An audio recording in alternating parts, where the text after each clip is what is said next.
Next up is Becky Fine. Becky Fine is the founder of the Powerful Voice Project, which works to help victims of sexual assault recover.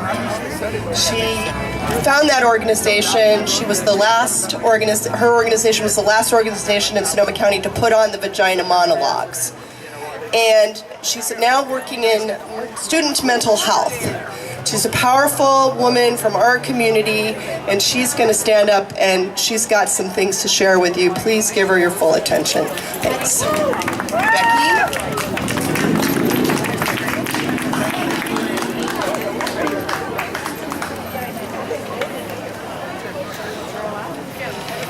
Every woman that I know has had some form of harmful sexual experience in her life.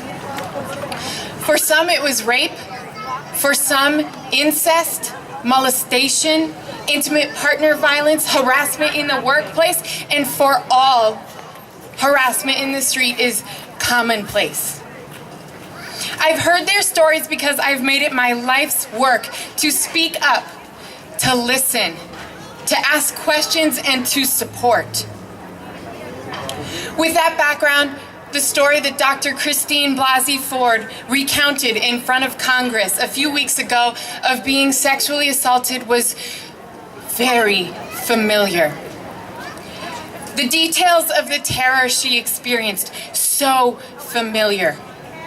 The aftermath and the post-traumatic stress ever since, so familiar. She's not alone. Many of us have been there and have felt that way too. I was stunned by the congressional proceeding that surrounded Kavanaugh's confirmation to the Supreme Court, overwhelmed by the courage of Dr. Ford, and shaken to my core by the line of questioning from some of the senators on the committee. But what struck me the most about her testimony was the story about her second front door.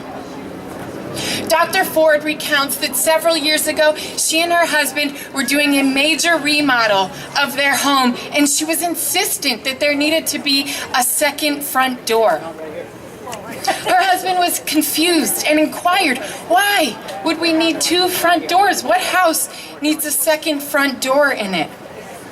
It was only then, decades into their marriage, that she told her husband that she'd been assaulted as a young adult.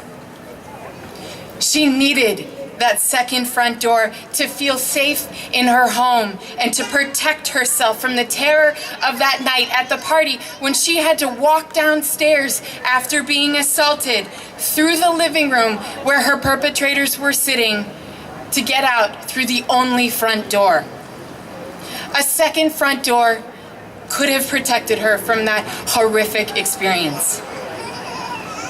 There was so much about her testimony that resonated with me, but that second front door really got me thinking. What are the things that I do, logical or illogical, to protect myself because of my rape? What are the experiences and connections that I've held myself back from because they didn't feel safe? What are my second front door stories? While all of this was happening in Congress, I was spending some time with a close friend of mine, someone who knew me well at the time that I was raped.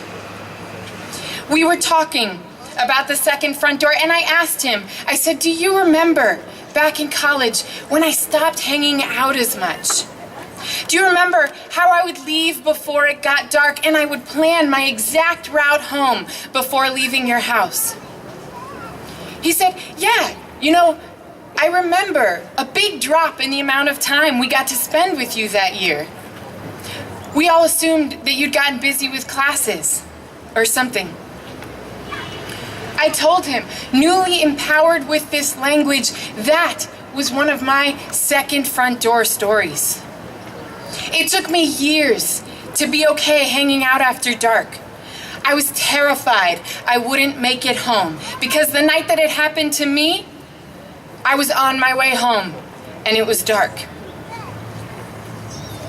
In 2011, the Centers for Disease Control and Prevention published the first major piece of research around sexual violence. The results were so immense, so extreme, that the CDC officially deemed sexual violence a public health epidemic.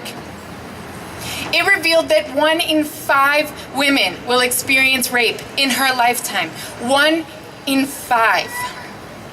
And that most of that happens before the age of 24. We all know someone who's been sexually assaulted, whether we know it or not. Yet today, in 2018, we have not 1, but 2 sitting Supreme Court justices of the United States with credible accusations of sexual assault or harassment on the record. These men were hired by Congress to the most powerful job in our country in the face of these women's stories. And then we have a president who mocks our stories. To what end? To silence us. To wield power and control over our voices, our stories, and our bodies. It's exhausting. I'm exhausted by the relentless attacks on our humanity, our credibility, and our bodies. And on the other hand, I'm also energized. Through all of this, we're seeing stories pouring through the seams like never before. Men standing in solidarity and speaking out with other men. Nuanced conversations about sexual assault, oppression, and privilege. I'm inspired by the tidal wave of stories, support, and rising awareness. They want us to back down because they are afraid of our power. We will not be quiet about this anymore. We will not be polite or accommodating anymore.